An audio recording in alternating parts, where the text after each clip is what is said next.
Ito na din po, lalo na sa isabong, online na sabong, and then the flood control project. Siguro tatlong I. Integrity, intelligence, at saka yung insights. Diba? Yung integrity kasi, kahit anong talino mo, kung corrupt ka o hindi ka mapagkakatiwalaan o may pinoprotektahan ka, baliwala. Diba? Ngayon, kung may integrity ka, honest ka, pero mas matalino sa iyo lahat ng corrupt, wala rin mangyayari. Yung insight, yung katulad nitong nangyari sa DPWH, di ba?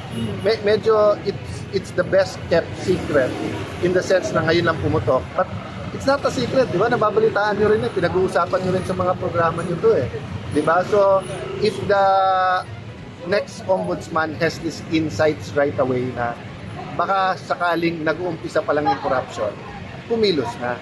Hindi katulad ngayon na parang pandemic na Our new pandemic now is really corruption na naman